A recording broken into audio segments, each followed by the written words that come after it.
Watch this. Watch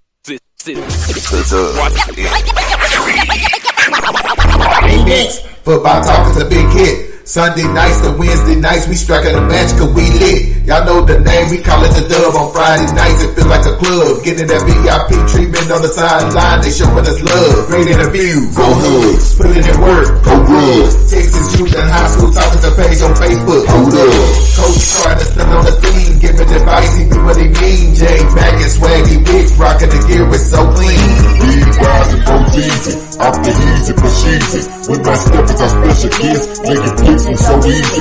Trying to win, we so greedy. All our fans are so needy, cause they need to hear them talk about that club. We do it for the dub. We do it for the dub. We do it for the dub. We do it for the dub. That TF dub. We do it for the dub. We do it for the dub. We do it for the dub. That TF dub.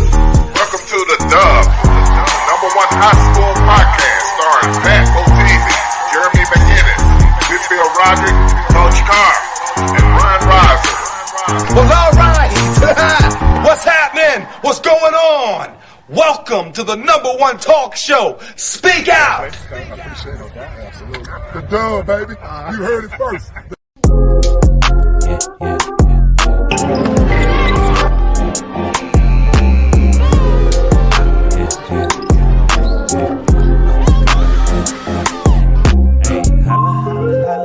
You want a real view? What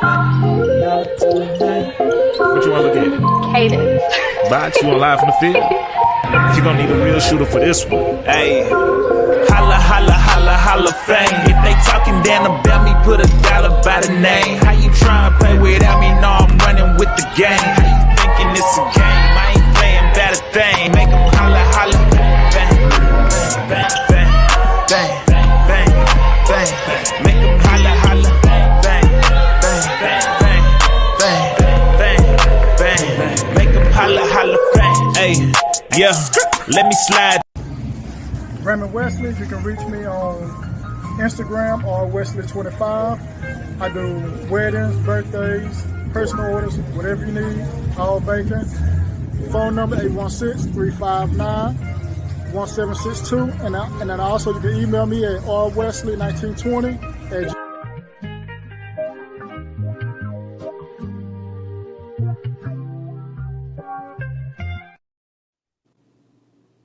Yo, if it ain't live, it ain't me. Dub Salute. Episode 74 in the building. Coach Carr, who's 74? Who's a good 74? Bob Lilly. That's a good one. That's a good one. That's a good one. It is a good one. We can roll with that one. We can roll with that one for sure. We can roll with that because tonight we got a special guest on, Lincoln Coleman, former Dallas Cowboy in the building. Former Bryan Adams Cougar in the building, former Baylor Bear in the building. We're going to him on in a little bit, but we appreciate it. It's going to be a fun show because I think there's going to be a lot of paths crossing tonight when we bring him on and kind of talk that history and, talk the ups and downs of, the journey home. We're going to talk about that and what that means in a minute. Jay Mack in the building. What's going on, bro? What's happening, homies? Black man don't cheat. No, he right. We don't, man. Except on test. All right. Beginning of time. Except on test. All right. Young Savage down at the Young Savage at the bottom. What's good? Man, what's up, man? Let me give a shout out to my son, man. He turned 18 today, man. Hug. He getting on up there, man. Shout out to my son, Ross, man. He 18 today. Absolutely. So you about ready to take him out of the backyard. Oh, yeah. Already. And, hey, the most famous outfitter in the Southwest, gearing up everybody, getting everybody looking right, Mr. Willow Ware himself. What it do? Oh, yeah, my boy. What's happening? Oh, man. Hey. Great week. Hey, man. Hey, shout out to Raymond Wesley. We want to throw that little commercial together for him because he put in mad work, and he's taking care of the Dub like 2 years in a row. He took care of us for the our anniversary show. And then he took care of us right here. Dub style, baby. Yeah, I ain't seen no cake like that. I ain't seen no cake like that. Another birthday boy right there. And I gotta get my. Ooh, man. Yeah, you know that cake. The cake was actually pretty good too. The cake is good. Man, save me another piece, coach. I need another piece, coach. Man. Okay. All right. I ain't gonna lie, that's a lot of icing though. I was thick, boy. I was thick, boy. I was thick as hell. I had to pull the icing off and just eat the bottom of the cake. Yeah, that's the type of icing you got to melt in the microwave, boy. You gotta have to. Yeah, that feel like a real damn jersey. No. Like, damn, can I put this on? Hey, they had the stitching in the jersey as well, man. Yeah. And hey, shout out to Raymond Wesley because he took care of us, man. Look at this. Look at this spread. That spread was ridiculous. Man. Yeah, that was a lot of big backing going on. A lot of big backs. It sure was. There was some huge backs. There was some huge backs going on. Absolutely. Oh man, I paid for that Monday. Man, that was good eating though. Man, that was good eating. It was. Yeah, we gotta do that. We gotta do that once a month, fellas. We actually do. We actually do. We gotta meet up and we can invite, a couple coaches, some of the homies that really been fooling with us, and you know what I'm saying, and go have some beers and some wings, cause hey, ain't nothing like fellowship over beer and wings. Absolutely. Absolutely. And especially when it's on them. So that was all good. Hey, but yeah, like I said, happy birthday week to Coach Carr, man. I had to same to you, bro. Yeah, absolutely. But I had to dig up some old pictures and stuff like that, man. I'm like, look at my boy right there, no mustache and all that, boy, looking hella intimidating on that screen. Oh yeah, that's him with Big Moose, right? Yeah. I ran into Big Moose the other day, man. He was out there donating some barbecue to Cedar Crest. Yeah. Okay. And then right here, I like the red drip. The red drip was always crazy for Carter. I always dug the full red outfit, man. That was intimidating. All right, so just I'm gonna just tell you about the drip. See, back in the day when we spatted, we used to put our shoestrings outside our spat. Oh, I see that. You see what I'm saying? Yeah. And we rocked the black. You know what I mean? Like the 88 team started rocking the black before the Fab Five. Okay. So we just kind of kept it going. That's why if you see, a lot of accent colors, black was that's what we was rocking. Black gloves, black wristbands, black tights, black spat. Yeah. Swag was on dope. I see it, man. Look, you doubled up on the wristbands and everything. Oh yeah. Big ass thigh pads. Back then, that's it. And the high rise. Don't forget the high rise. Yeah, we had the high rise. You had to put the belt through the. Yeah. No doubt. But hey man, yes, sir. I'm sorry, man. I just want to say, give another birthday shout out to the homegirl, Miss Lexi. Yeah, B. Shout out. Ooh, I got to call her too. Shout out, happy birthday, love. And enjoy. I'll give a Coach White at Louisville. That's where I got this hat from. The whiteboard. Okay. I like that. I thought it said the white boy. It could, but it don't. It could. No, that's hilarious. Oh man. But hey, without further ado, man, we got our guest waiting in the background, Mr. Lincoln Coleman. Hey, I love when people drop these pictures like this, man. When you see a picture like that, and I told him his picture was so clear, bro. It was like it was taken yesterday or something, man. But Hey, they were rocking back then at Bryan Adams and stuff like that. So without further ado, we're gonna bring him in. Mr. Lincoln Coleman in the building. Welcome to the Dub, sir. Hey, what's happening, brother? Can y'all hear me? Can y'all hear me? Yeah, we can hear you. Oh, okay. All right. It's got this play thing on there. So you good. Oh, y'all can hear me? Y'all don't know why my crowd noise is going off. Okay. Yeah, I mean, your crowd is clearly excited to see Lincoln. Hey, y'all were talking about them thick thigh pads. What up, Link Basket? Y'all talking about them thick. Yeah. Hey, y'all talking about them thick thigh pads. That was the style back in the day. Yeah. Hey, you doubled up on them too. Yep. Yes, sir. Everybody looked like Earl Campbell. Yeah, you weren't getting no thigh bruises back then, Jack. There wasn't no thigh bruises, baby. No thigh bruises. Hey, Coach, you speaking of Earl Campbell, you look like Earl Campbell when you got to the league. But when I'm looking at all your youth pictures and stuff, man, what did you actually play at size-wise when you was at Bryan Adams?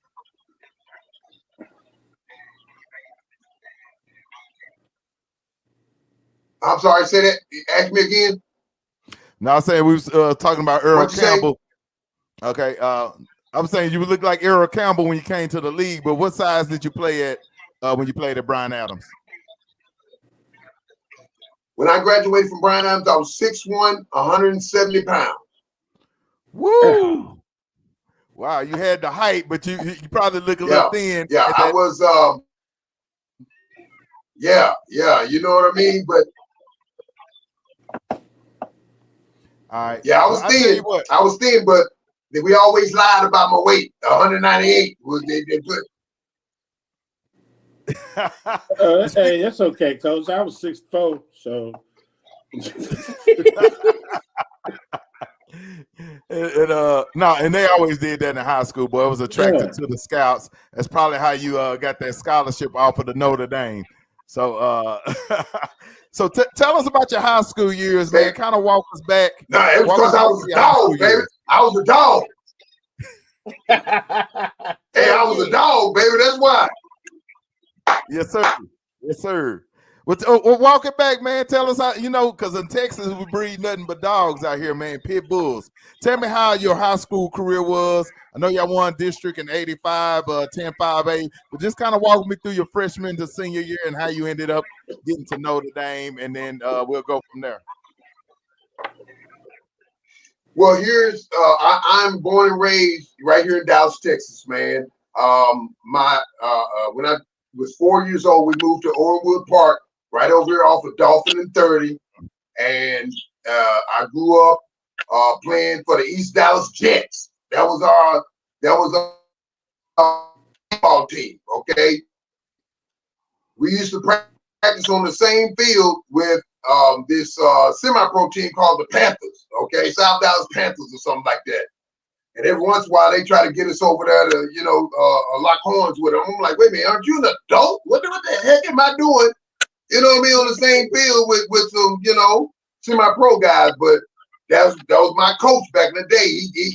He thought that doing that kind of stuff turned us into men. So I'm with these Dallas Jets my first year, and they say, hey, tomorrow is picture day. Okay, this is my first year on the team. So all these other guys who's been on the team, nobody was like, yo, I'm gonna go get my haircut. Because I was just like, yo, I'm gonna get my haircut. I'm gonna get ready for picture day. But picture day meant back in the day, you stand with your arms behind your back, and there's a dude 10 yards away from you who runs and hits you in the chest, and you can't flinch. And I was like, horrified. I said, what the heck? So I said, what part of football is this? So that's the type of culture that I grew up in. My coach, when I was a running back for these Jets, said, give nothing but your helmet and your shoulder pads. Even though I was a skinny fella, I was a pounder. That was my thing. So once I I played 2 years of Pop Warner football. I got hurt as a 6th grader. Okay, I bruised my hip and I ended up on crutches. And my dad was so hot because he's not all about sports. My dad was all about education. So he told me, he said, "Hey man, no more football for you until you get to high school." So he got me enrolled. I got accepted into Pearl C. Anderson. Be accepted in there back in the day, and they had 0 sports. 7th and 8th grade year, playing. I was in a band. I was a tuba, trumpet, and baritone horn player.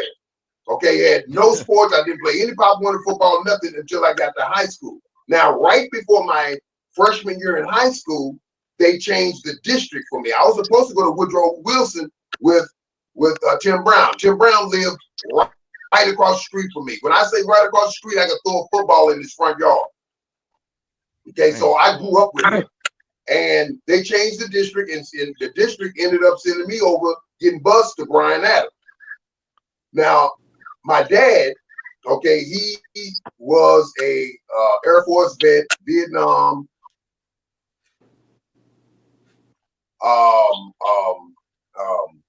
very tough person, didn't like white people, and Bryan Adams was predominantly white back in those days. And he took me for a walk, in the summer right before my freshman year, and he said, "Hey man, don't you bring no white boys back to this house? Don't you bring no white girls back to this house? Don't you bring no white cheerleaders back to this house?" And I'm like, "Isn't that the same damn thing? White girls, white cheerleaders, what you know what I mean?" But he was just determined, for me to be a militant, and that lasted for about a week when school started, because I played football. I played with guys who I had to depend on, and they had to depend on me. So it was almost a culture shock for me, because Pearl C. Anderson was all black. I went to as a kindergartner, grade school was Hispanic and black, and that's just how I was brought up. But I learned that we're all the same, and and if you're gonna try to get together as a unit, that is what you wanted to do. But here's the thing: Bryan Adams were losers. They hadn't won district in 17 years before we won district in 85. So when I got there, I hadn't played football in 2 years, and my goal was to be the best player, student athlete at Bryan Adams in the history of Bryan Adams.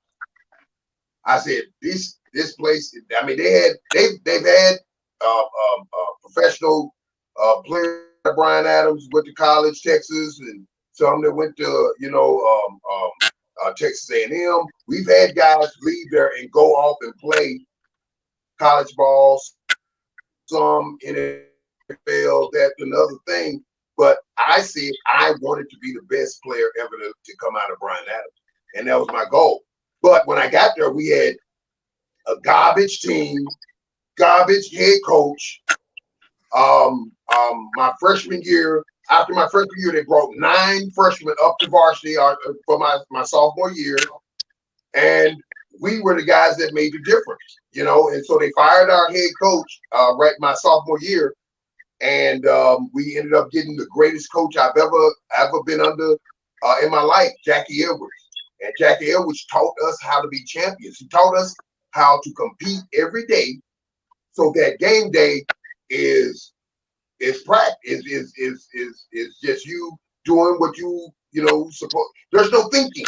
There's no thinking on game day, because you've done it all during the week. And he just meant so much to me.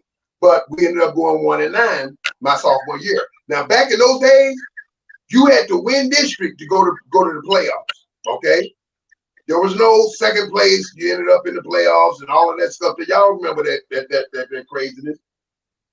And so the next year, we said we wanted to be champions, and we ended up winning district that next year.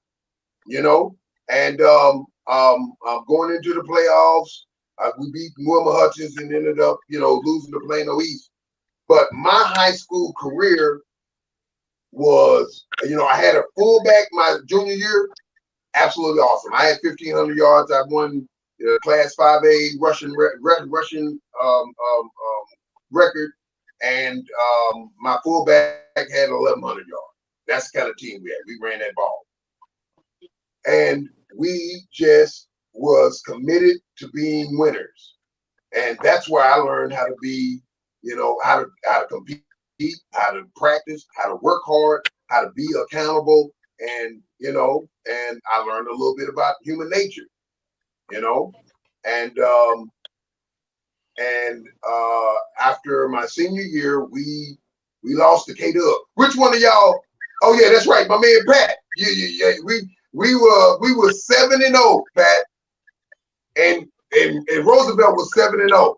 Okay, this is my senior year. Every major scout in the nation was there. All right, because there was a lot of heavy hitters on both sides of the ball. And it came down to the last play of the game, and K-Dub caught an 80-yard touchdown and broke our hearts.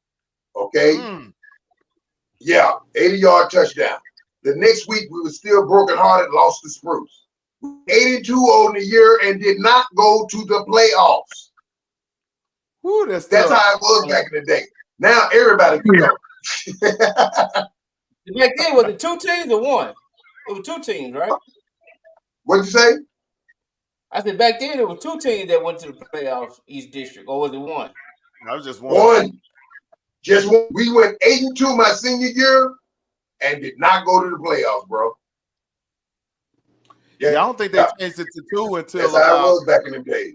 I don't think they changed it to 2 until about 89 or 90 is when they went with 2. Yeah, probably 88. Probably 89. Something like that. Yeah. Because I played at Duncanville, we were broken hearted. I mean, we lost the belt, and then Spruce came up that next week, and we. No doubt. Hey, fellas, y'all got any questions on the high school tip? Because we got a journey to go on. No. Okay. All right. So after that, successful stint at Bryan Adams. Well, I'll tell you this. Yeah. My sophomore year,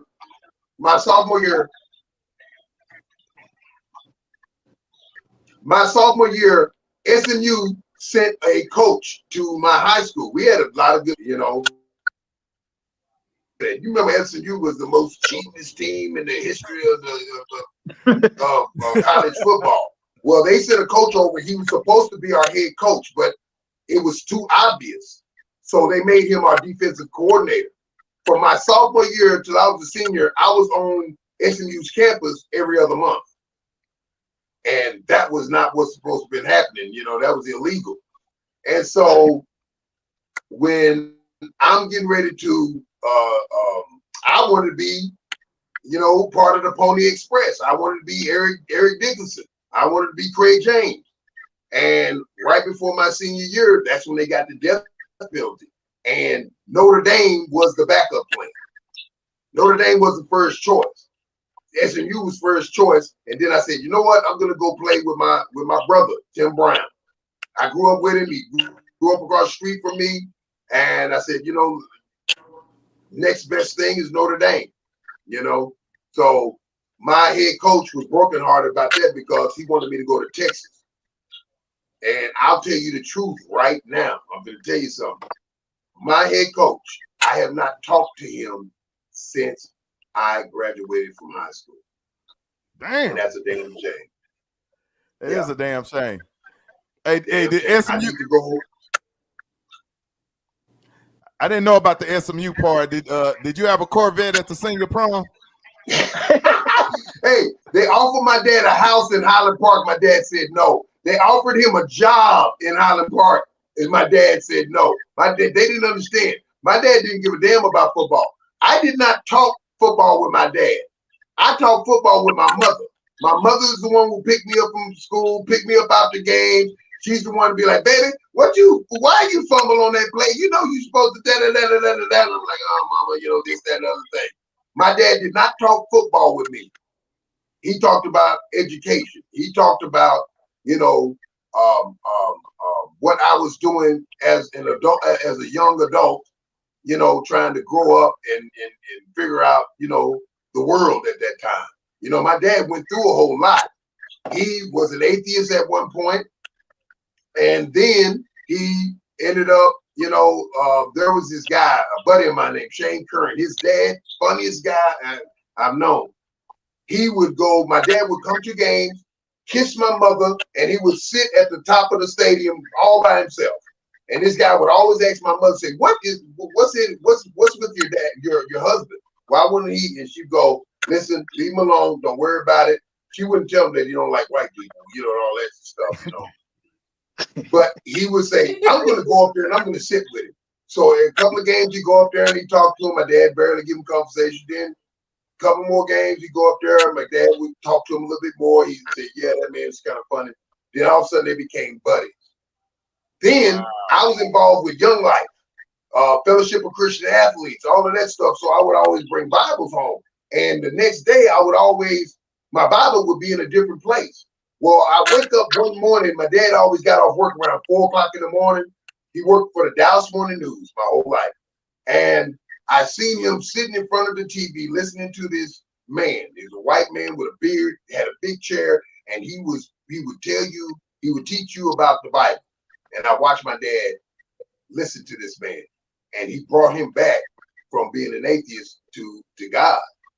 And he became a heck of a lot more tolerant and a lot more loving, and became a better man, through this friend of mine, his dad, and listening to this guy on TV. So, there was an evolution with me and my father. My father and I, we had a tough time communicating with each other. I was the oldest, and it was almost like we just couldn't communicate. We had a tough time being. I'm a mama's boy, card carrying. You want me to go get my wallet? I'll show you. but that right there was a tough situation in high school. But my dad didn't give a damn about football. I always talked with my mother. But like I said, Notre Dame was second choice. Well, that's crazy though. But I guess that's how long that SMU money was. It was long. SMU money was long, baby.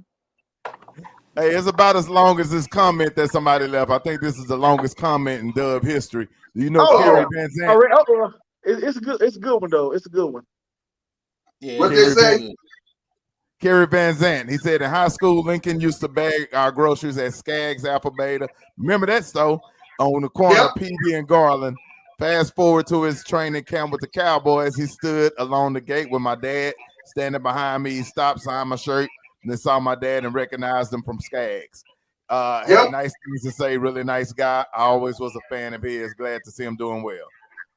There we go. There we go. Yes, you sir, right about that. Oh, yeah. You right about that, baby. All right, so after that, I think you're more known for being at Baylor, but you started at Notre Dame. Then you decided to transfer to Texas.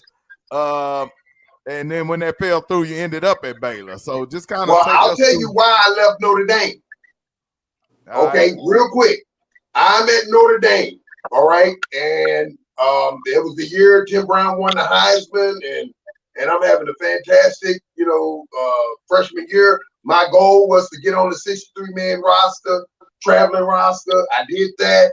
I was on all special teams. I was a running back. I played in games as a running back, a receiver, and cornerback, and a safety. One day I go into my locker room, and on my stool, they wrote on my chair the interchangeable part, because every week I was in a different meeting room. Okay, I could never fully grasp whatever position I was playing because I was always in different positions. They used me for everything. One day I'm coming out of class. It's in the spring semester, okay? And my professor, who was a priest, actually, there was a lot of priests who were professors. This class my freshman year, we had the #1 recruiting class in the nation, Notre Dame, okay? Because we ended up winning the national championship the next year. I'm leaving, and the professor asked me to stay after class, and he said, "Listen, I want to talk to you. You're in here with all these football players, and I want to know why do you sit back there with those niggers?" I have not. I told this story to my mother finally when I was 42. I let her believe that I got kicked out of school because of grades and all of this stuff here. And so he said that, and I said, "I'm sorry, sir. What did you say?" He said, "Yeah." He said, "You have some of the highest grades in this class, whether it's the guys that you're with or the regular students." He said, "But you sit back there in the back with those niggers." And I walked out, and I stopped going to this class for a couple of weeks. And so Lou Holtz and the provost of the university called me into their office, and they go, "Hey, why aren't you going to this class? This is the only class you're not going to." And I told them the story. They said, "Give us 24 hours. We'll investigate this, and we'll get back to you." They come back to me that night, and they said, "If you don't go to class, we're going to kick you out of this school." Being defiant and hard-headed, I did not go back to that class, and they had a ticket for me by 1 o'clock that afternoon and shipped me on off. I never told anybody that story out in public until now. That's why I got out. That's why I was kicked out of Notre Dame. Not because of grades and all of that stuff there. This one class, this one professor, and making sure that my mouth didn't open up and tell this story to anyone at that time. Wow. But I'm not only surprised. Notre Dame. I wouldn't expect nothing less from Notre Dame, man. That's what y'all Exactly. do. Yeah. Touchdown, Jesus. Yeah, man. You know, anytime you start standing behind the business of Jesus, man, you got to watch them. They shady. Amen. They do what they do, baby. They do what they do. Yes. But I knew I'd land somewhere. You know what I mean? I knew I'd land somewhere. But I ended up, Texas was the first place I was dealing with. Texas was bringing me in the off season. And because it was a spring semester, I couldn't sign up for class in the spring semester. So I was at home. And the day that I was supposed to go to class for Texas, my mother drove me to Austin. And we're in the registrar's office. She says, "Yeah, this is my son, Lincoln Coleman Jr., and he's here, to sign up for school, and I'm here to get him all signed up and everything." They said, "Okay, yeah, we see him here, but we don't have a scholarship for him until the spring semester." And she's like, "What? Yeah." And they never told me that. They just kept me, on the hook until that first day. And so my mother said, "Excuse me, ma'am, can I use your phone?" And my mother called Baylor University, Grant Taft, and said, "Mr. Taft, my son doesn't have a scholarship to go to school right now. Do you have one?" He said, "Stop right in Waco and drop his ass off." So I go from Austin to Waco. Mama said, "Goodbye, baby." And that's how I got to Baylor. In one day. That's how I got to Baylor. Not because it was my choice, but because my mama made a phone call and said, "Your ass is going to school." So how do you feel? How do you feel being the first person to hop in the portal? First person what? To hop in that transfer portal. Yeah. Hey, Luke was in that portal early, boy. I invented the transfer portal. Hey, he the grandfather. He the grandfather. That's right. Hey, that's right.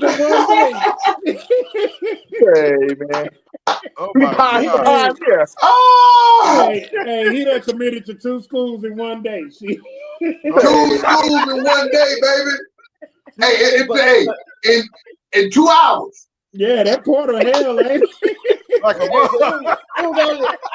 only right. It was only right that you went from Catholic to Baptist. Yeah. Oh, hey, and let me tell you something. Them Catholics, they do it. They do it, man. I'm talking about they act bad up there, baby. But they go right down to the grotto and they say their Hail Marys and all this here, and they go right back to doing what they do. But the Baptist, Southern Baptist, man, hey man, Baylor's rule. They had a rule on Baylor's campus: no dancing, and if you were an unwed woman and you were pregnant, they kick you out of school. Yeah, I heard that back in the gap. That's tough. Hey, so they did that in Utah, Ricky. I didn't know they did that in West Coast. That was Utah. Huh? I thought they did that in Utah at Brigham Young.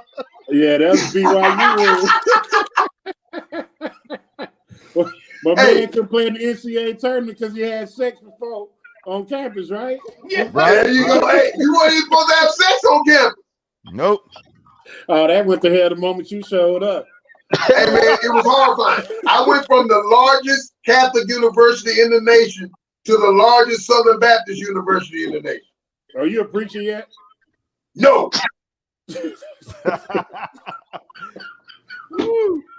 Hey, Lincoln. So I want to ask you, I'm gonna veer off for a second because I was gonna jump into the Cowboy stuff next, and then try to see if you and Coach Carr cross paths in arena ball after that. But before we get there, since we're on the college part, I want to ask you because I know you got a son that's being heavily recruited out of Michigan, right? Yeah, he decided to go to LSU. And so let me ask you, just from a dad's perspective, out what the hell you done went through just to get into college and go through college and all the weird, I mean, from the SMU stuff to the Notre Dame stuff to the Texas stuff to the Baylor stuff. How are you handling it from that perspective, knowing what you know? Man, he is more mature than I was at that age. You know what I mean? He and they have so many resources, so many people that are there to be, you know, a part of it. I mean, he leans on me so much about, you know, just the ins and outs of, you know, recruiting and, you know, what's happening in college. But he didn't listen to me about about, you know, where he wanted to go to school, because I wanted him to come to Texas, you know, Okay.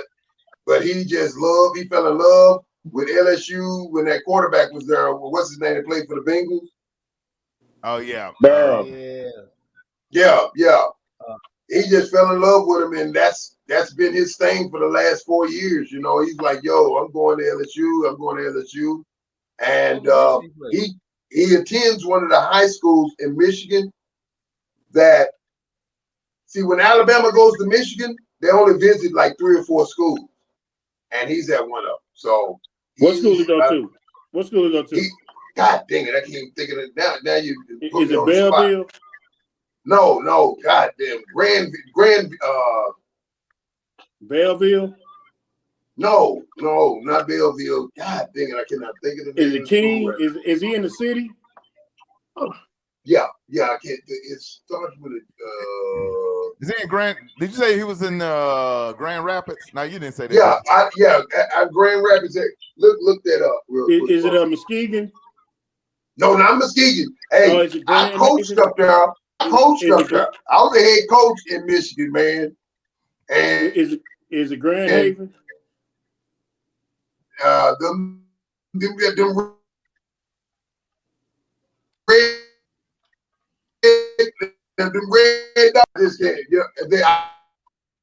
I don't know, man. It sounds like you over there you a cross between T-Pain and DJ remixing or something. I don't know what's wrong with your radio. And some things don't. I got my research team in there. Well, you need to tell your research team to fix your mic. Yeah. I don't know. I mean, that's the internet. But there's a lot of stuff that, you know, I remember, but there's a lot of stuff you know what I mean? Like easy stuff I forget. You know what I mean? But yeah, I coached. I had wait a minute. Who played arena football? Yeah, we are getting some. Say that again, Lincoln. Huh? Say that again. I said, which one of you guys played arena football? I played arena football.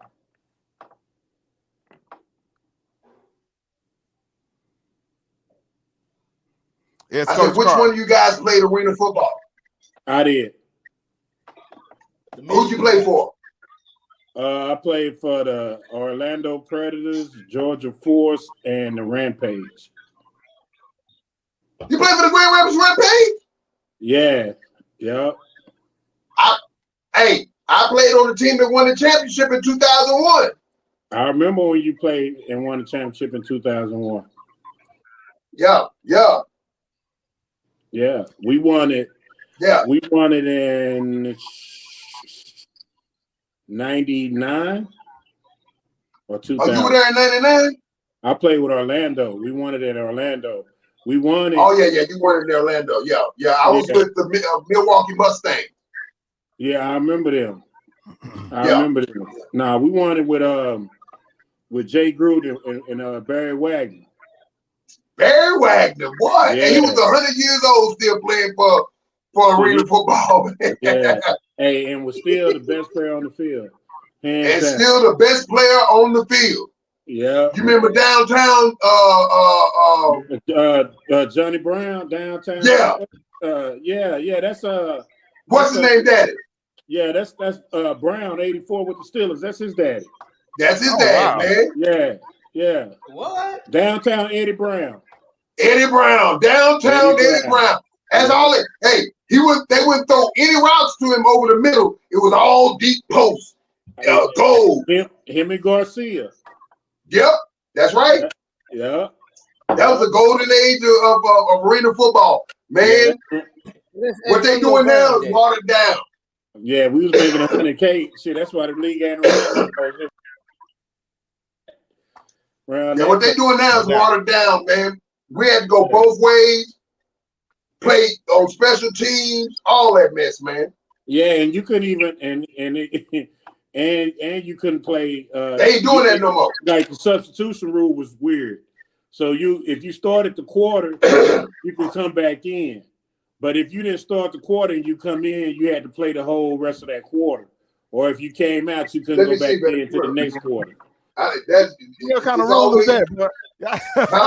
No, straight up. It was like a hockey. Say what? Oh, like a hockey rule. I was talking about the substitution rule. How if you started the quarter, you can come back in. You can come back in. So yeah, it was weird, man. But it was a lot of fun, dog. I'm telling you, like we were playing basketball arenas, and it was live. Yeah, man. but I was playing with when I left Baylor, and I didn't leave. I didn't leave on my my own terms.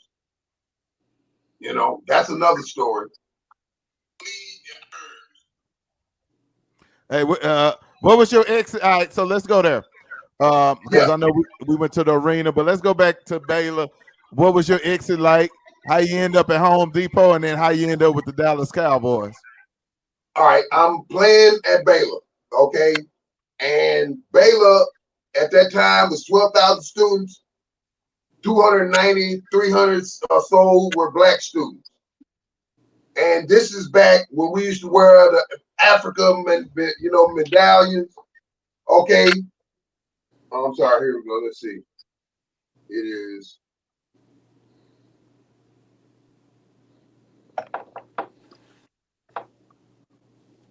Man, I'm stuck on that. Don't worry about it. It's back when we was, you know what I mean? It's the late 80s. Okay. It's crack cocaine. It's brotherhood. It's black power. It's, Public Enemy. You know what I mean? And so one day I'm coming across the campus and there was a sorority. They're doing this rush week, with sororities and fraternities. Well, at Baylor, there were no black fraternities or sororities. They didn't have that. Okay? And so I'm coming across the campus and there's this white sorority. They're dressed like Aunt Jemima with blackface and they're serving watermelon to everybody. And so I go in the student union where all the brothers are, and I go, man, what is going on, man? Y'all see all this mess that's going on out here? These white folks is doing this and doing that. And I was, getting my militant on. And they were like, man, what are you going to do about it? There's nothing but what we, and I'm like, man, I can't understand why we're being so complacent. Well, my boy was like, yo, in Waco, Paul Quinn College, is in Waco. And that was an all-black school. So I started going over there when I had time, and I started hanging out over there. I had a girlfriend over there. I had a girlfriend at Baylor. And I was, I was just being, knucklehead.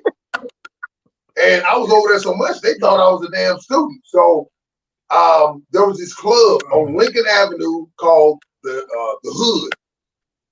And so I used to go in there, get drunk, fight, beat cats up. And so the owners come to me and said, yo, man, we need you to be a bouncer, man. You get down, you get down every night up in this joker. You might as well get paid for it. I'm like, oh, okay.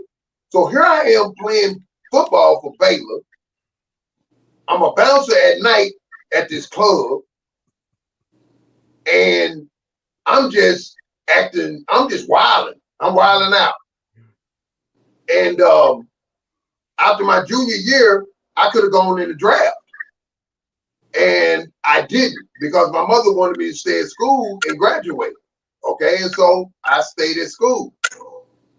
I was getting in so many fights, jumping on so many dudes. They started jumping on guys that I played ball with. They go to the clubs where the Baylor guys go. They would beat up Baylor students and all this. It was all because of me. And so right before my senior year, they go. Some of my boys went into talked to Grant Taft and said, "Yo, we can't play with him. He's not, he's not the kind of guy we want on our team." And I got kicked off the team, but I was able to stay in school. That's another story nobody ever heard of. You know what I mean? Because I just kept my trap shut. But I ended up, after my senior year,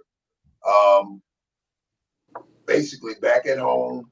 I played semi-pro football for 2 years. We won the championship. My first year, we only lost one game in 2 years, and that was in the championship game my second year. And then one day, I'm, drinking with the boys, and my mother called me and said, "Hey, there's an arena team in Dallas, and they called to see if you want to come out and try out." And it was the Dallas Texans. I said, "Yeah, I'll go out there." And so the next day I go out there and I'm about 260, 255. And they want me to run a 40. So I get down, run a 40. I go across the line, 4.5. And the guy pulls me back and say, "Man, hold on. Get back here and run that thing again." So I ran it again, ran another 4.5. He said, "Man, I need you to go. You see that coach over there? He got paperwork for you. I need you to sign it, and we need you on our team." Out of 300 people who tried out that day, I was the only one to sign to make the team. Damn. I go to the Texans, and I never played arena football before. I was with Coach Trigg. I don't know if you played with Coach Trigg in Grand Rapids. I think he was gone. Maybe you had Frazier. No, I ain't had none. I don't remember them dudes. Yeah. I think you had Frazier or Coach Trigg. But I ended up playing 1 year with them, and I get hurt at the end of the season, right before the last game of the season, and I go into the locker room and I'm getting treatment, and my trainer is just acting funny, and I'm going, "Hey man, what's going on?" He says, "Man, Link, God dang it, the Cowboys called. It's right before, because our season was right there, right. It would end right before NFL training camp, and so he said, "Man, God dang it, the Cowboys called and they wanted to bring you into camp." And I'm like, "Wait a minute, man. I'm ready. Let's go." He said, "No, Link, HIPAA law, I have to let them know that you're injured. I can't lie to them. And I had an Achilles injury." And man, I instantly started bawling, man. I started crying. And everybody's looking at me like, "Man, what's going on, Lincoln?" I'm like, "My dream to play for the Cowboys is over with. It's all ruined. It's going to hell. Fuck this trainer." I'm sorry. God dang it, my language. No, you're all right. Hit with this trainer. You know what I mean? I'm sorry, guys. And so I get healthy. I end up playing in the last game of the season, played in the playoffs, ended up losing, and the Cowboys called again. And I'm healthy. I'm ready to go. So I get stop right there. Yeah. Stop right there, because I got to rewind this conversation.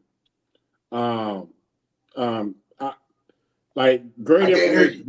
I say great information, but I got to rewind this conversation back to the point where when you was real militant on campus. And you want me to stop right there? No, I'm saying when you was talking about when you was on campus, and you was talking about how you was real militant, you had your Big Brother Almighty going on, and you saw a whole sorority in blackface dressed like Ancient Mama, right? In that time, in that era, like, because that had to be what, 90s, almost, right? Right, like when I can't hear you. When would your senior when was your senior year at being at Baylor? Would that have been 90 or 91? Can y'all hear me? Wait, yeah, I can hear you, Coach. He was basically asking you when was your senior year? Was that around 90, 91 at Baylor when all that drama was going on? 91. So in 91, they dressed up like black faces at Baylor campus. And I can't hear it. Oh, wow. Can you repeat that? Yeah. Go ahead and ask your question, and I'll repeat it, Coach. I got a mic, so maybe that's the difference, because I can hear you clear. Okay. I'm just curious, because that was 91, and like I'm just trying to figure out like what was that experience like when you saw that? You know what I'm saying? Because I know, you know what I'm saying. Like that had to be. No, it's still mine. That had to have some kind of impact on you.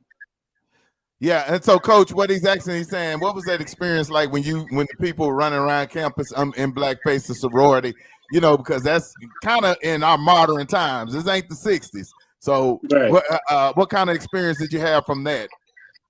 I was pissed. I was the guy that stood in line when Public Enemy came out with their new album, bro. You know what I mean? That's back when we was cassette tapes, baby.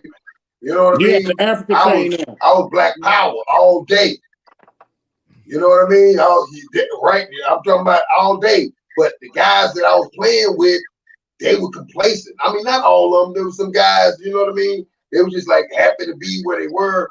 And I should have been a little more, a little less militant, but I took it to the extreme, because that's who my dad was. My dad was a Black Panther.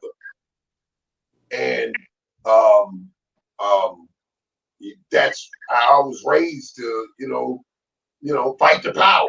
You know what I mean? And so it was tough for me to handle. And so I would not, hang out on campus. I didn't hang out with guys that I played ball with. My roommates, I didn't hang out with them. I became reclusive. You know what I mean? I was just out on my own. I was just, just drinking and hanging out with women. And it messed my head up. It wasn't anything. Blackface on a college campus, handing out watermelon, white women, and the white men was over there just, you know what I mean? Like it was just, it was like it was normal. And my whole life I've been taught that was not, how life was supposed to be. So it just destroyed me. And I went off the deep end. I just took it somewhere else. My mentality was, I wasn't going to be around all that, so I didn't hang out with guys that I played ball with, Wow. Yeah, that's crazy. That's tough. That's tough. I'll tell you this. Okay. I'll tell you this. You can't hear me now? Go ahead. Okay. Go ahead. All right. I think we got a delay. I think the issue is we got a delay. So, okay. Yeah. So just kind of hold for a few seconds while we're speaking, and then you'll probably get the delay. So we were talking about the Cowboys, the Achilles, and the dream, and how you ended up getting to the Cowboys. So, they called back. They're like, yo, bring Lincoln down. We're just going to work him out and see if he's good.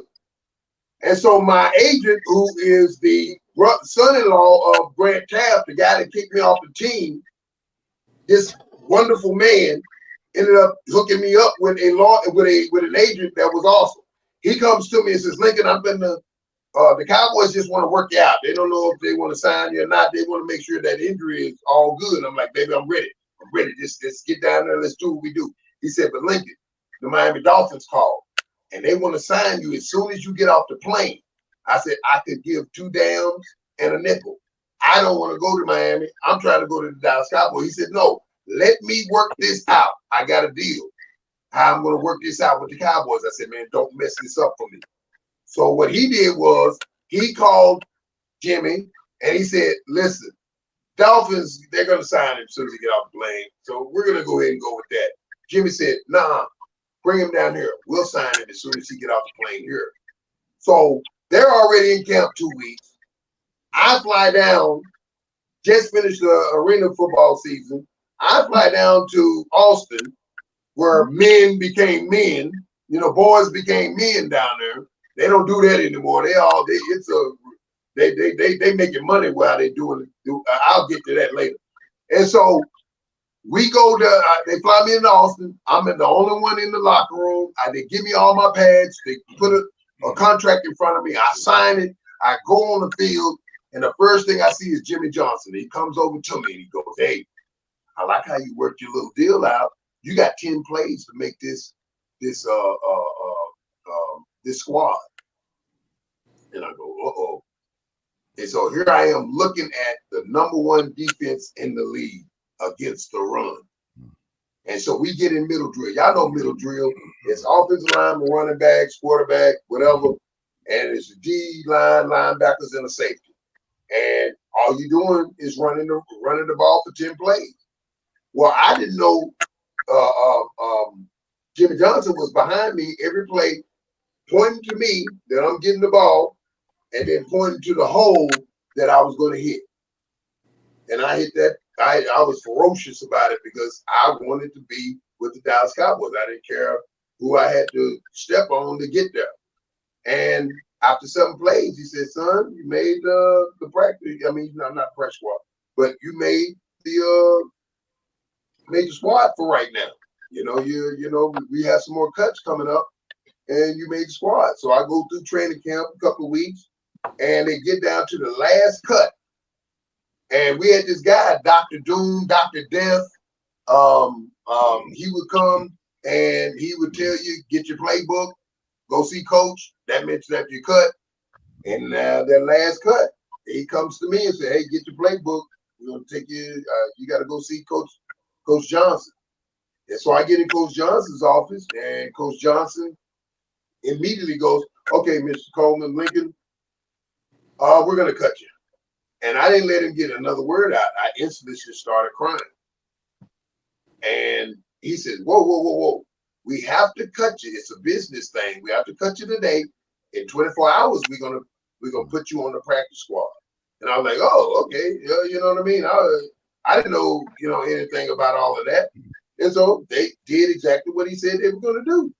You know, I didn't sleep at all that night because I didn't know if they were actually going to do it. I thought it was some BS. Yeah. I was like this. I was up all night, man. I was drinking coffee. Yeah. You know what I mean? I'm like, good Lord. Are they really going to sign me back? Yeah. You know what I mean? Yeah. So they signed me back immediately that morning. And so he comes to me and says, hey, we have a luncheon every year. It's going to be this afternoon. Now, if you want to come, you can come, but you're not going to have a nameplate on your thing because you're a practice squad guy. Man, I showed up for it, bro. I'm sitting at the end of the table, didn't have a nameplate. Nobody knew who the hell I was. I was up there eating steak and lobster, whatever they put in front of me. I sat there, and they didn't even introduce me. I said, I'm part of the Cowboys, and I showed up to make sure that I was actually on the team. But I'm going to tell you something about Jimmy. The easiest thing, he was the easiest coach I ever had to work for. Because all you had to do was go to work on a daily basis, and you were going to be on his team. Every day, go to work. That was his deal. Every day, compete. And I would get, because I was a practice squad guy first of the season, I would get the defensive guys coming to say, man, we're not working that hard today, Link. We're not working that hard today, so, slow it down. And I go straight to him and say, listen, man, you got a job, you got a contract. I don't. I was at that time making $3,300 a week, and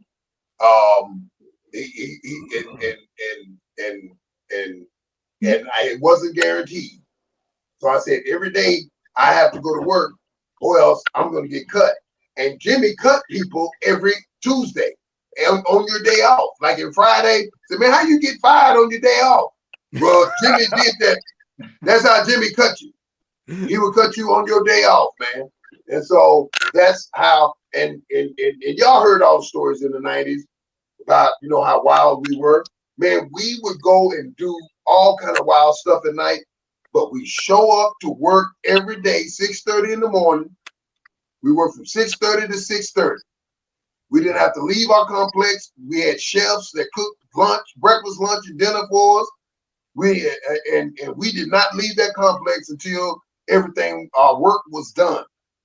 And we went to work every day, no matter what we did at night.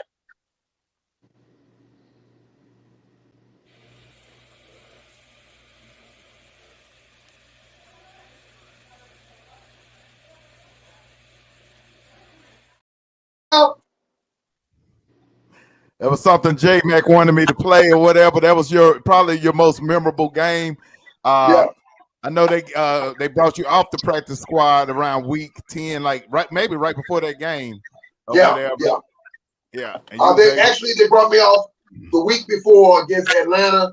We went down there, we lost to Atlanta, and then we came back to Dallas for the Thanksgiving Day, and that's when I got my first action. In the Snow Bowl. Yes, sir. I gotta see that again. I love that atmosphere. What you say, J Mac? I said that was a great game. It was a great game.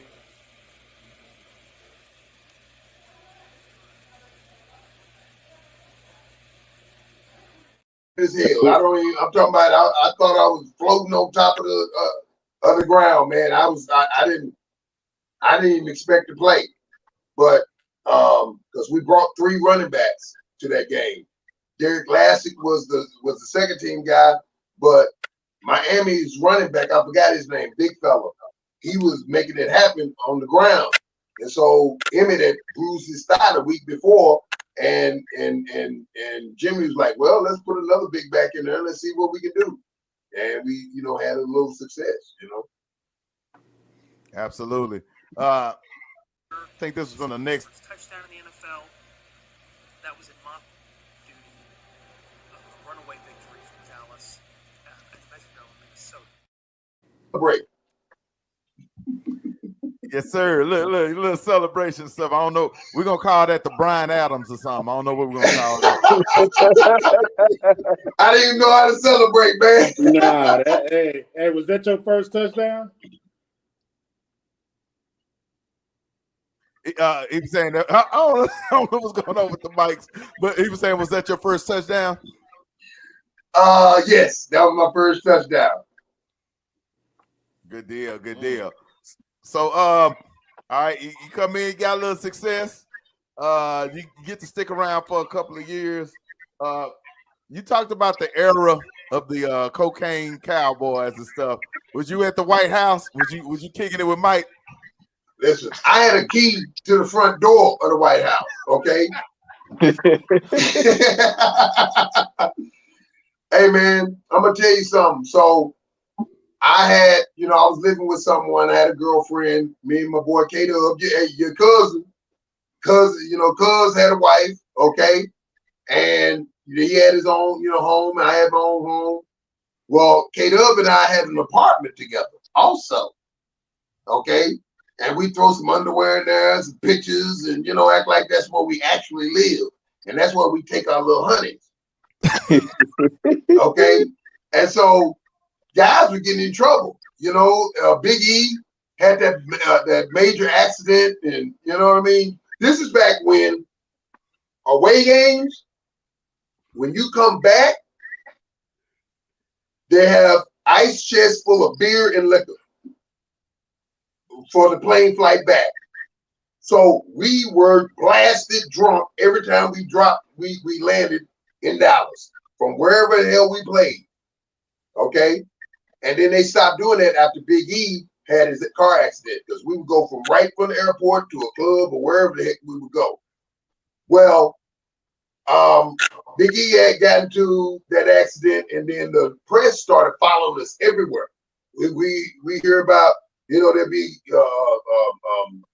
the news would say, "Oh, we seen Kenny Gant at such and such place with some women and this, that, and other thing." So Michael Irvin goes, "Listen, guys, I got us a house. Okay, it's a 5-bedroom house, big screen TVs in there, PlayStations, and this is the only place we're gonna kick it, man. We need to keep everything in house."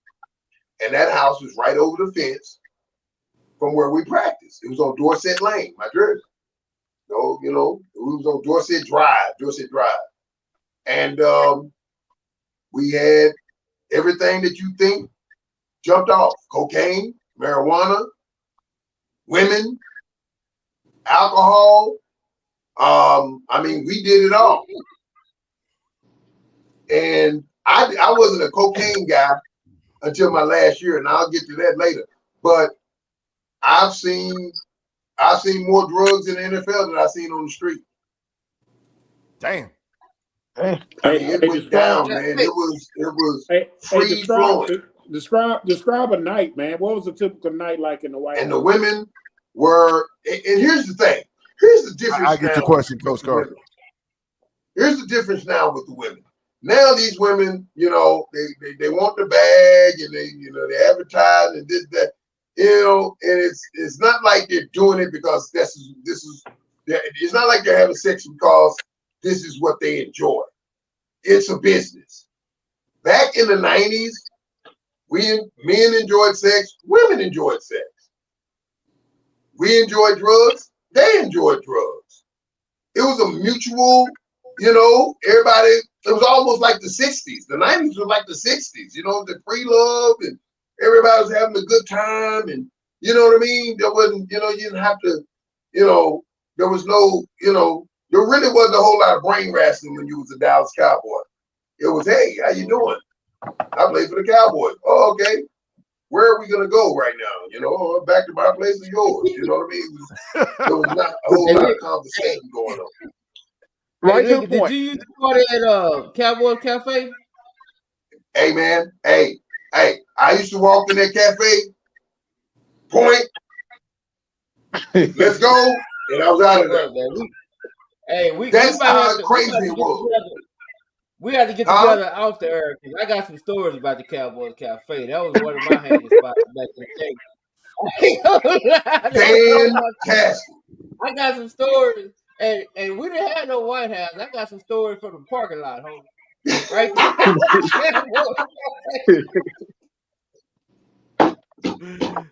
Hey, Coach Carter, did you get your question answered about the typical night?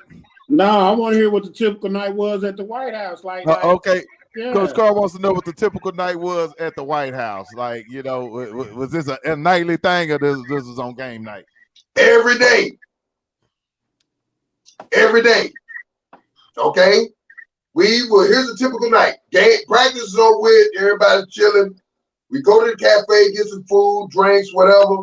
We come back to the house, and there will be naked women in there. Those naked women will be serving us food, passing around plates of cocaine, rolling up blunts,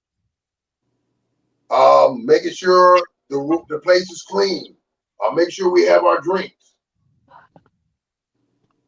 They were almost like a lamp. You know what I mean? You come in the house, you don't even recognize a lamp in the house. You know what I mean? Yet it was so often that they were there,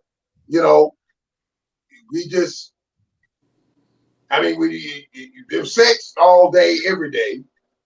Off season was crazy, but during the season we had, that was our place to go and sit down and chill and kind of unwind, and be rowdy and be young men, young 20-plus-year-olds, and yeah, it was whatever you imagine. Hey, my brother went to North Texas, okay, at that time. And I would tell him and his roommate to come down, and I go, listen, go in that room over there, the third room on the left, and you're good. And they go in there and have sex, and then my brother, you know, his MO would be, as soon as he's done, he get the hell out. It was therapy, coach. Therapy. You know, thank you, big bro. And then he tear his ass. Yeah, that was part of recovery, man. So it was anything that you could think of, we did. Man, look, it seems like since they shut the White House down, the Cowboys ain't been the same. Is that the key to I know, success? man. We haven't been the same since. Do we need the White House back? Hey, man, I'm going to tell you something. There's no commitment. There's no commitment in these guys, man. There's no love. There's no, they don't know how to turn, they don't know how to turn it on, you know, once the season is over with. They're just, I mean, I can't call it, man. I mean, they just, there's no want. There's no oomph. There's no, listen, guys, the season is over with. To hell with what we did, 12-5, 17-0, whatever. This is a new season. And so we have to do something. We have to step our game up. I couldn't believe how that game was played against Green Bay. It was disgusting. And Michael Irvin showed you how disgusted he was. He said, cut everybody. How do you feel about that, man? It wasn't for show. He wants some heads to roll and not one head roll. Hey, Carl, what's that question again? Well, I mean, I want to know what does he like he said it was disgusting, right? Like, what does he think the major problem with the Cowboys is? Okay. What do you think the major problem with the Cowboys is, you know, after that disgusting display of you know, football? No accountability, no sense of urgency, no love for you know what? I'm just gonna say it. There are no, man, I can't say it. I'm just gonna say it like this. Hey, we on the dub, baby. You gotta say it. you can't ain't no niggas on the team, man. Now. Shit, you done gave a whole drug. There ain't no dudes. You done gave us the whole White House. You can't. You done gave us the floor plans and everything. Hey, here's what I'm saying. Here's what I mean. There are no dudes who are disgusted by losing, who absolutely hate losing. There are no dudes whose whole identity is winning football games and winning championships and making money and winning rings. There are no dudes on that team like that. I thought Parsons was like that. But Parsons ain't a dog. He's just a very talented player who can do talented things. But when we really need him, he doesn't show up. Michael Irvin, Emmitt Smith, those guys would stab you in the chest if when we lost. We will be sick all week. That's why when we lost, we would lose the next game too, because we couldn't get over that other damn loss. That's how we lost. We lost 4 games in 93, in 94, in 95. We would lose 2 games in a row because we couldn't get past the other game that we lost. You know, we couldn't get that shit out of our system. We had guys on the team that losing meant the worst thing in the world to us. It was the worst thing that you could do, was to lose a damn football game.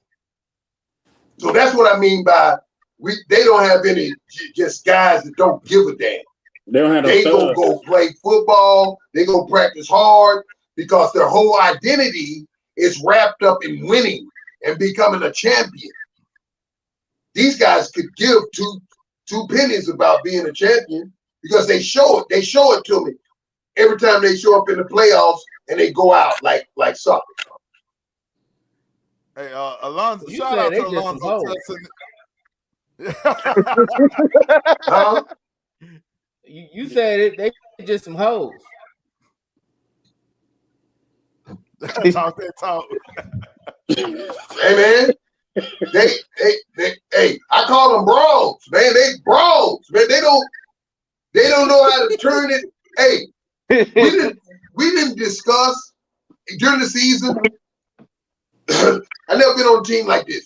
We didn't discuss who we were gonna play that week.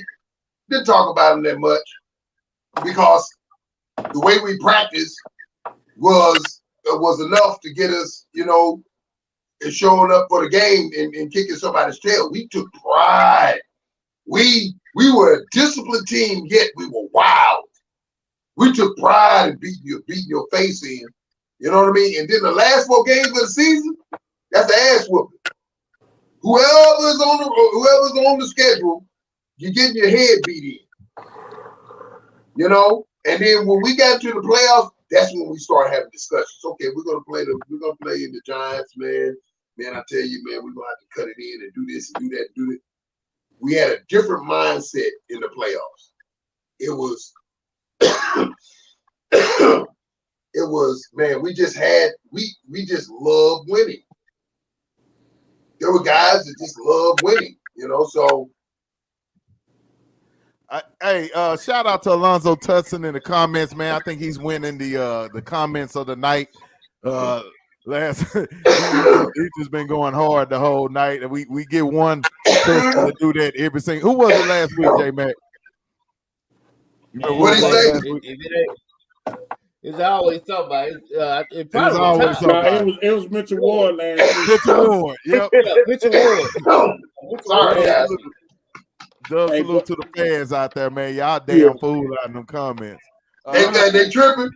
Rewatch it. They cracking us up. Yeah. Hey, so speaking of that, how does a young man that come from these humble beginnings of South Lake, Bryan Adams, That's Pleasant Grove, man. That's the South Lake of the 80s. No, I'm just kidding. But there you go, exactly. How does a guy come from those humble beginnings and end up in the White House? Hey, man.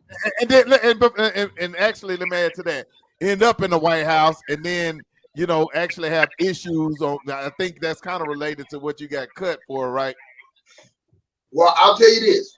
In 95, off season of 95, I was a member. I've been a member since before the Cowboys. I was a member of the off-season basketball team, the Hoopsters. Okay, and we're playing in Tempe, Arizona, and it's the off season. And I used to be a blackout drunk. I'm talking about I would drink and just black out, and wherever I was, that's where I slept. So we're in Tempe, Arizona, and I'm in my hotel room, and I didn't wake up to catch the plane back home that morning. And so when I finally wake up, I look at my phone next to my bed, the red light is going off, and it's a message from Michael Irvin. It's him saying, get up to room such and such as soon as you wake up. So I go up to room such and such, and he opens the door. There's like 3 or 4 women in there naked. There's cocaine, there's marijuana, and it's one other teammate of mine in there, I believe Corey Flynn. And he says, hey, man, if you want to go home, I'll put your ass on a plane right now and get you home. He said, but if you're going to stay here, you get down like we get down. And so I looked at the ladies, and I looked at the cocaine, and I looked at the ladies a little bit longer, and I went and hit them with that, that Scarface. He go to the desk and go, wow. I hit him with the Scarface, baby. And that's how I started, using cocaine. Now, here's the crazy part. We would do cocaine all off season. And when we woke up that next day, we worked harder than you ever worked before in your life. All right? I'm gonna give you an example. In '95, right before training camp, we have these tests. 40-yard dash, 15-yard shuttle, all of that stuff.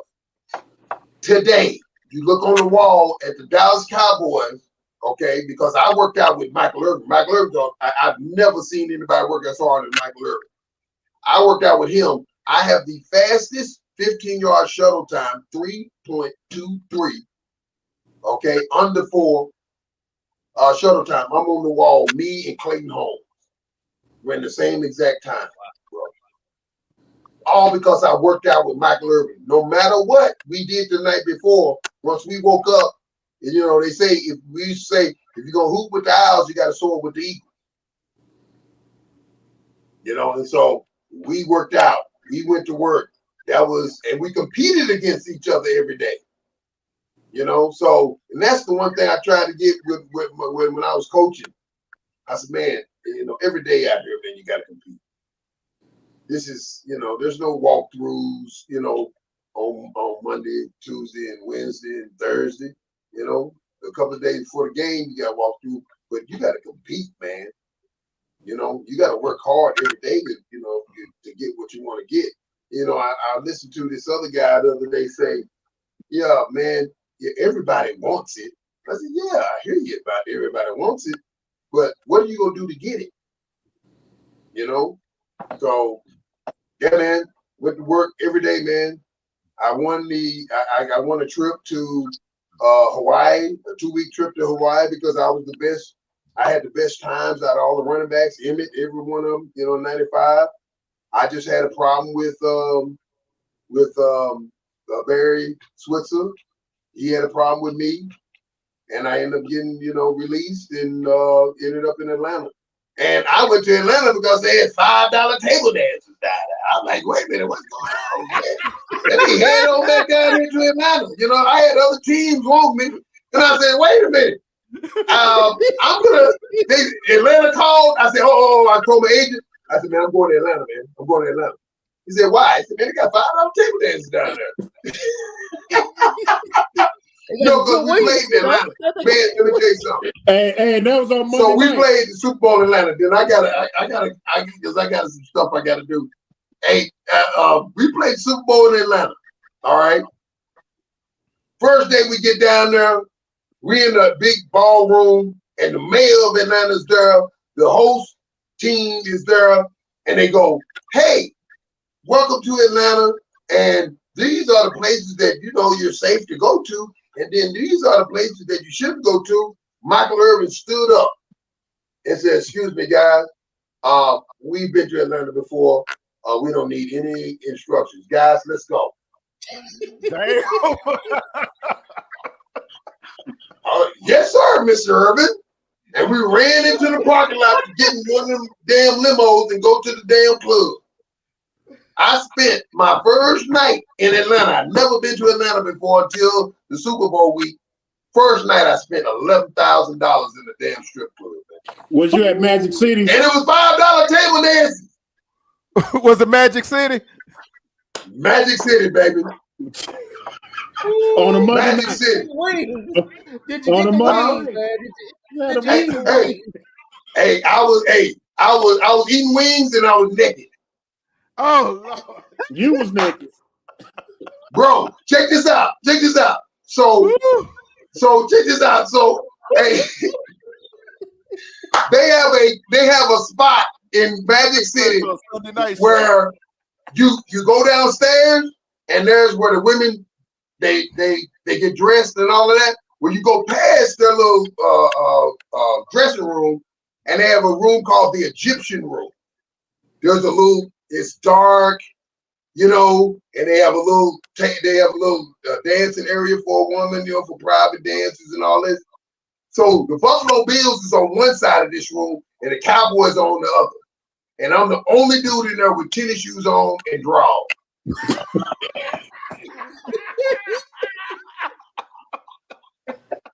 Bruce Smith is laughing his ass off.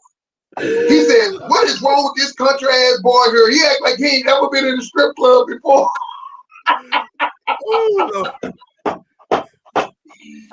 Hey man, Hey, I kept going back upstairs to the bouncer. I said, bouncer, send me 2 more down there.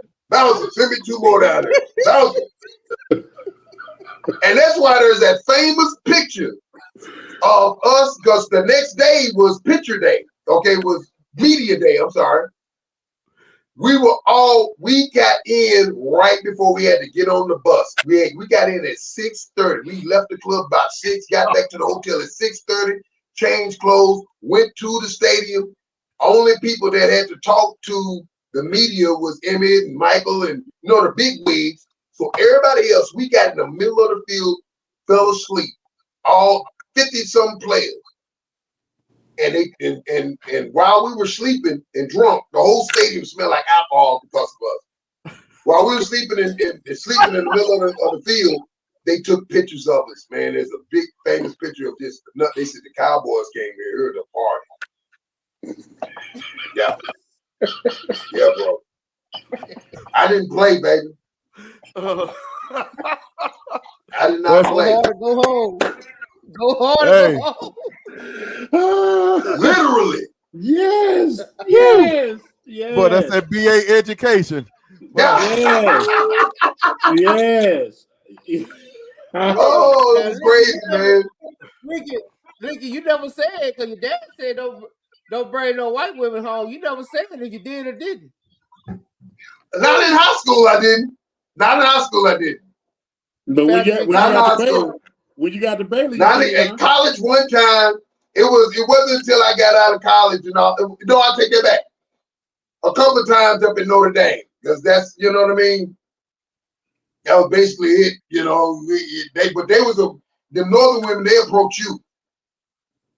You know what I mean? You ain't got to worry about, trying to get your Mac on, because you better have your game tight, because they come right up to you. I had the one little young lady that I was dating. We had a freshman mixer, a freshman from Notre Dame and a freshman from St. Mary's. It was an all-girls school about 3 miles up the road. They came over and we're sitting there listening to music and stuff, me and my boy. And all of a sudden this girl come up to me, white girl, and she goes, "Hey, you want to dance?" I'm like, "Oh, I ain't never done this before. Yeah, let's do it." Man, she became a girlfriend. You know what I mean? I was gonna say, I know you had plenty of white girl when you hooked up with Mike. Right. Hey. Hey, man, I tell cats all the time, I say he had double dimes. They weren't dimes, they were doubles. Damn. Oh, man. Woo! We got to do a documentary with you, bro. Hey, man, we're going to have to do a show number 2, okay? Like a mug. Yeah, we're going to do a part 2, man, because I take care of my mom, man. I got to run and get her on her breathing machine. Okay. No doubt. Hey, look. Hey, let's do a part 2, man. We're going to have to, because, hell, we ain't even touch on everything I had, so I know. So we gonna pump the brakes right here, man. You've been off the damn chain tonight. You got some of our people in the background like this the best show ever. So hey. Best show ever. I dig it. Hey, part 2 gonna be Leaving Live, baby. Okay. Oh yeah, yes, we're gonna turn. We got to turn up. But we usually reserve this type of show for a Sunday night, so we slide this one on to Jay Mack and Ty. Ty got to be on this one. Okay. Yeah, we're gonna bring Ty in. We're gonna bring Jay Todd in with you next time. Hey, all right. That'll work. Hold on. Hold on. Todd said send him a link real quick. Okay, all right. We're gonna send that link, Jay Mack, to Coach Todd. Okay, do you got like 2 or 3 minutes? Yeah, go ahead. Okay, we're gonna bring on Coach Todd, the Dub Coach of the Year, the 2-time state championship coach from South Oak Cliff High School. And wait a minute, hold up, 1 second. Hold up. All right, we'll bring Coach Todd on for a split second. Man. Say, if this ain't the best show ever done. See, salute to you, Pat. God damn, Pat, you did that. Woo! Woo! That's all I can say, boy. Oh, hey, this might be some Cat Williams type shit. Hey, we need that. Here we go. We got Coach 2 times. Look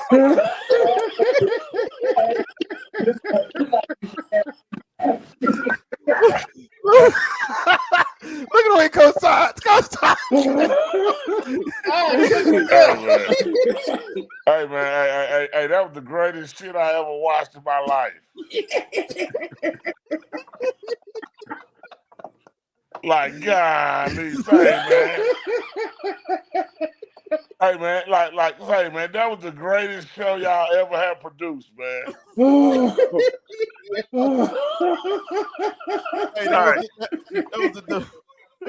Hey, that's the new correspondent for the Dove right there. Yeah, we gonna get him to the game, Todd. We get him to the game. Yeah. Hey, that boy say he Scarface that shit.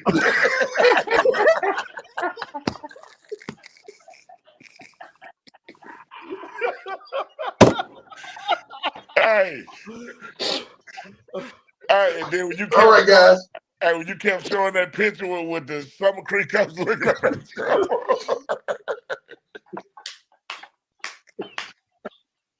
Hey man, what's going on? Hey, Lincoln Coleman for the DISD Hall of Fame.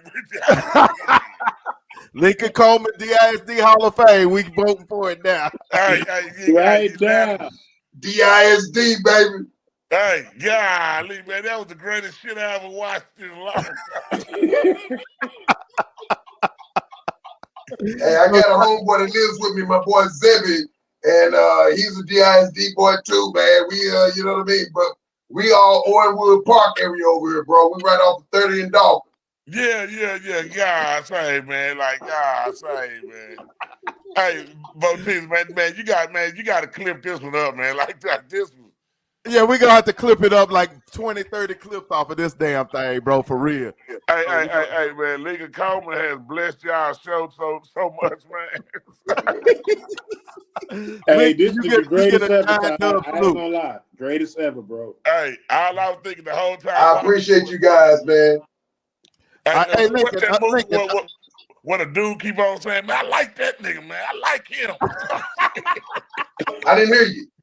Hey, Coach, I know we got some latency issues. We're gonna let you go. We got a part 2 though. We're gonna bring you on the Sunday night with Coach Todd where you can hear everybody. Okay, there we go. No problem. Yes, sir, man. God. See you guys later. All right. Hey, man, that was the greatest show I've ever seen. Say, man. Hey, we need to go find some more people that went to the league, man. No, we need to go find some more Cowboys. What we need to go find. Yeah, goddamn, we need the ones that ain't afraid to tell the truth. Yeah, we need to go find them 90 Cowboys. Hey, man, hey, my dude said I Scarface that shit.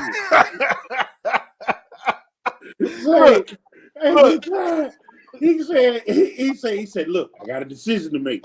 I can go back on this plane and go back home. But if I'm here, you gotta do what we do. He said, shit, that's Scarface that bitch. Listen. But Todd, he also said that was the first time he done cocaine and he ain't stopped saying it. Right. That boy, hey, Rick James says a hell of a drug. Man. Shit. Hey man, they need to do the Cowboy story over that shit, man. On the cool. You know what I'm saying? That's a 30 for 30. Hey. That's woo. J man. I ain't gonna lie, man. That was hilarious. Hey man, I was just watching y'all. Go back and watch the show and just watch y'all facial expressions. Now, Todd, I didn't want to do it on the air, Todd, but I bet you we could compare. And I remember seeing Lincoln back in the day. Some of them Cowboys Cafe stories, because that was one of my hangouts. That was one of my hangouts back in the day. I would tell you, it used to be wild before they made it to the White House. Like the parking lot used to be crazy, like freaking crazy. Oh yeah. Every time I would come home, wild. every time I would come home from college, I would go to the Cowboy Cafe on Tuesday night. That's it. Tuesday night. On Tuesday night. Hey man, y'all need to do like a Lincoln Coleman segment like Dave Chappelle's show, man. For real. Yeah. Story time. Story time. Story time with Lincoln Coleman. The keeping it real. Where you find him at? Like where you find him? All right, so the cool thing was he actually reached out to me because I ain't even get to the part about how he found out about the dub or anything, but he reached out to me, friended me. I sent him a DM. He sent me a DM, and I was like, you know what? Let me go and get you on the show, because when I found out the Bryan Adams connection, that made it make sense for him to be on the show, and he was cool with it. We set this up like back in December, so it's actually took from December to now to get him on the show. Man, I can't believe you been sitting on all that gold, boy. All that gold you been sitting on, guys. Man, this one might make it to ESPN, Jack. Hey, man. I'm chopping this one up. I'm chopping this one up, especially them Cowboys comment about they need some niggas. Yeah. Basically, what you saying, they ain't got enough thugs. They ain't got enough thugs. They ain't got enough thugs. Hey man, like that can't be life, man. Like God damn, I can't believe what I just watched. Bro, and look, happened, Todd. It was very real. Look, it in your mind, you can imagine all that stuff happening as he was saying it. Yeah, I was like, say, man, that dude told me the whole truth and nothing but the truth, so help me God. Hey, he gave the address of the White House. I'm gonna go by there. Uncle Dorset Lane or something. It was just a mystery to everybody else. Now we got a location. Wait a minute. And he threw my second cousin under the bus. God, dog. I hope he ain't married to the same woman. So he was giving it up. If that was a true life autobiography, what they looked like was, if that was a tell-all, we just saw one. Yeah, we just saw one. We saw a real life tell-all. I hate to see the shit he forgot.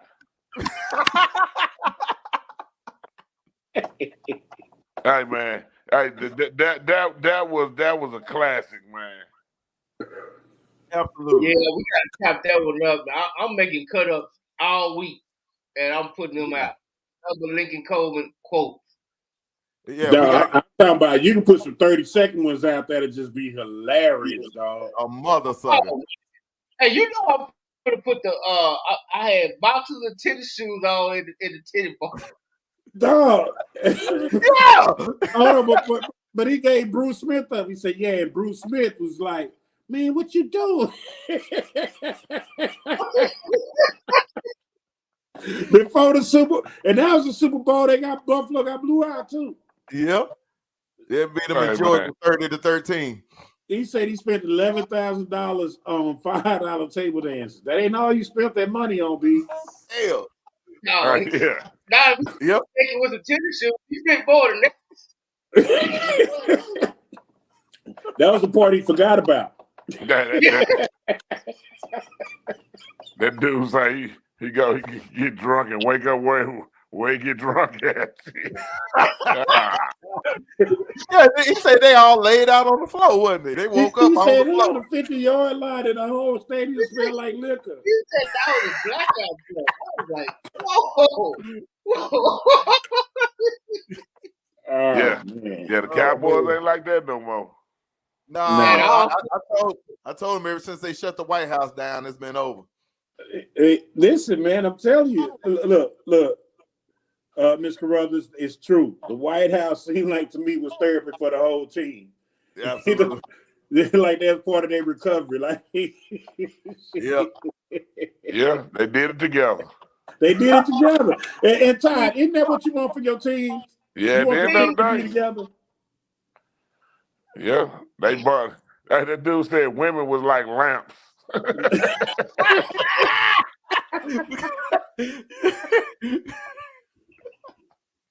Bro, I promise you, some main media people are gonna use some of these cut-ups. I promise you.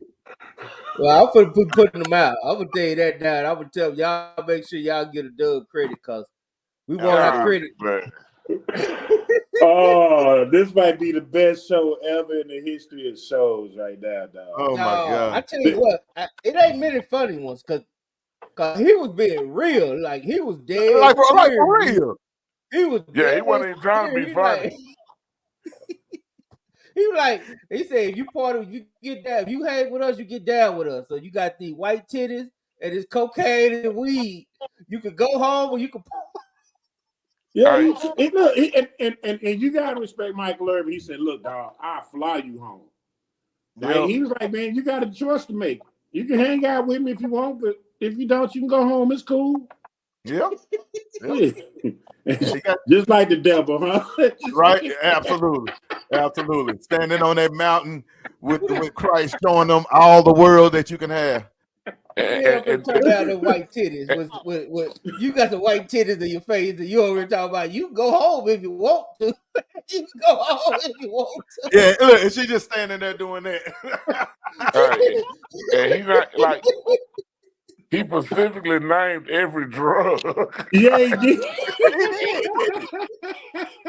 But Todd, to his defense, it was only 2 drugs. It was cocaine or it was weed. Yeah. Yeah, he said it was always the cocaine was there. Yeah. He mentioned a little something about the crack era, but I didn't know where he was going. Well, I didn't know where he was going because I visited him having those chains with the African medallions around his neck. You know what I mean? Fight the power. He's real militant, is what he said. Yeah, all that military went out the window, boy. He got them pink toes. He forgot all about that military. He didn't talk about no more. When he joined the Cowboys, it wasn't no more Black Power. No, you know, yeah. But hey, the Black Power went out the window. He went white boy crazy. He said, "Daddy, you a liar." You's a liar. He went Geno Jennings. Hey, Pops, you been bamboozled. They got 2 things. They are some good white people, son. Boy, that boy went party like a rock star. I'm like, God, dog. Hey, he came out of college with his boombox like what's my band on Mo Better Blue? Radio Raheem. Radio Raheem. Oh man. Golly, man. Man, y'all boy have a good night, man. I just want to commend y'all because y'all should win one of them awards for that. We're gonna try because we're gonna chop this up and put it out everywhere, Coach. Yeah, that shit need to be on 60 Minutes, man.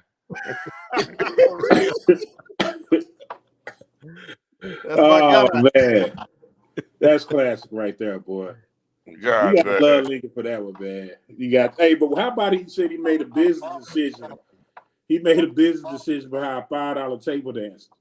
Oh yeah, he was standing on business, literally. He meant that. No, I'm gonna go to Atlanta. They got $5 table. Oh, but wait a minute. Somebody just put this out too. Remember, he was the first person in the transfer portal as well. He was. He started that shit.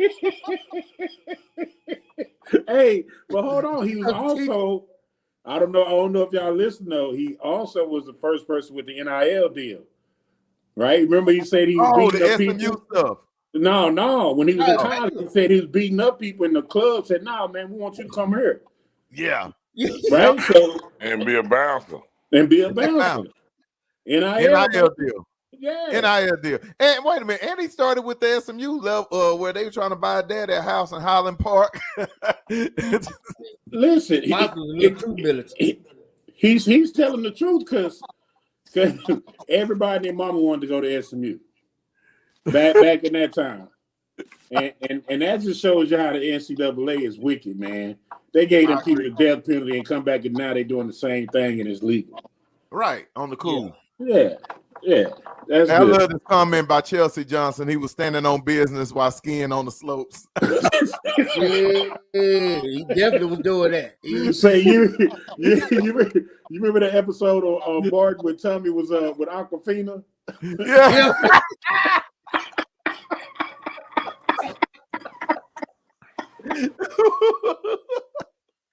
Oh man. Look, I ain't never did a show that I've been exhausted after the show. I'm like, this took all. I don't think I laughed this hard in some years. Yeah. We gotta get him back on. Yeah. Hey, 2024 is still undefeated. It's still undefeated. Boy. Yep. I ain't gonna lie, Pat. You on the road, boy. You had Mathis. You had Mathis. You had Lincoln. You on the road, man. You on the road, bro. Yeah, I think these numbers might eclipse the Sunday show.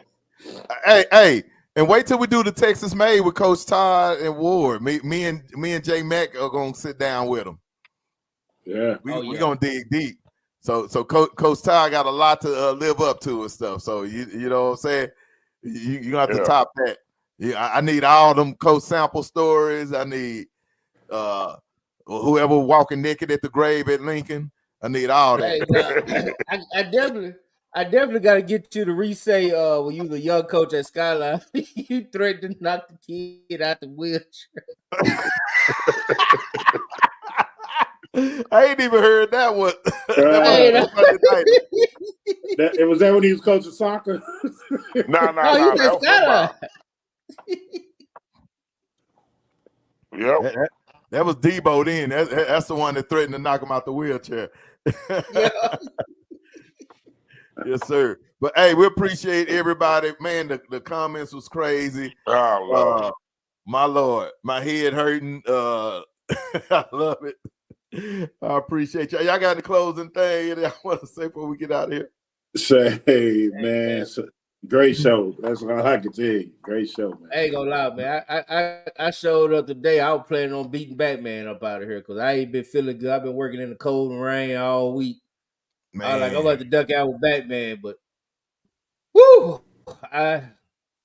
Great show, man. That's why you got to go in with an open mind and a clean heart. Absolutely. Because I imagine in the pre-show, y'all probably like, okay, okay. But I just talking to him, I knew he was gonna be good. I didn't know he was gonna be that damn good. And we had some great conversation. I didn't know it was gonna go off the ski slopes. I knew some of this stuff. I didn't know all of this. But what was in that cup? That's it looked like water. Was it just water? I don't know. Clear. Might be some of that white liquor. I don't know. But I'll tell y'all some stuff off air too. But as to why the energy probably was that way, which I love. But yeah, I don't want to say it on there. But I think some people did allude to it in the comments. But man, shout out to Lincoln Coleman. He is a DISD treasure. Vote him into the Hall of Fame. He was a hell of a player, when he played. He was an all-American, not all-state. He was an all-American and an all-state running back.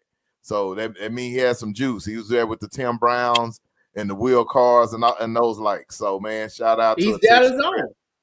He's Dallas on. He's Dallas legend. Look, and we didn't even get to the part that he actually coached in DISD too. So we'll save that for next time. I'll give y'all some more background. It's probably a whole nother 8 hours of with Lincoln, man. We just gonna keep bringing him on, man. We just gonna keep bringing him on until we. Make sure you got probably gonna have to run out of material with Lincoln, man, for real. No, on the cool. He got content. He got content for days.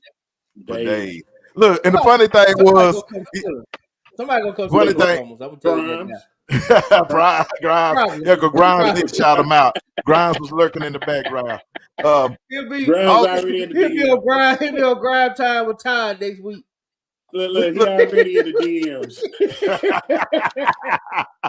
Hey, the other thing that was funny, and we gonna have to tell him. He said, man, I got a whole team over here setting me up. He had like 2 or 3 people setting up the camera and trying to get that right. We just got to figure out what the mic issue was.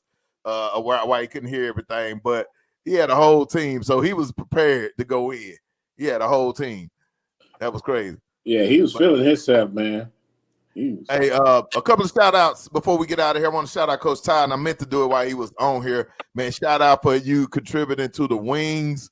The Dub plans on doing a hangout once a month. So whatever other coaches want to contribute, shout out to Coach Allen who came through. He contributed on some drinks.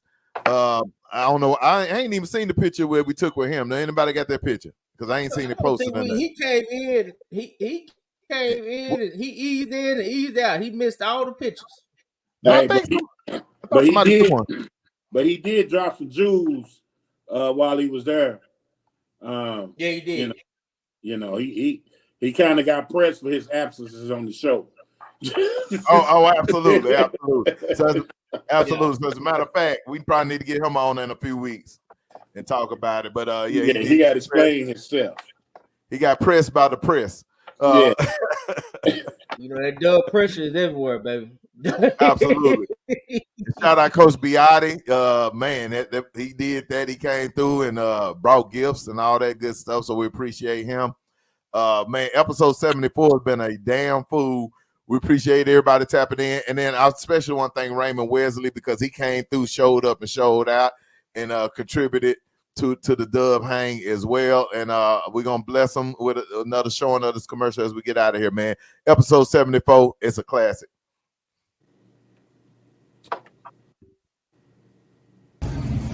Raymond Wesley, you can reach me on Instagram or Wesley25. I do weddings, birthdays, personal orders, whatever you need, all bacon. Phone number 816-359-1762. And then also you can email me at rwesley1920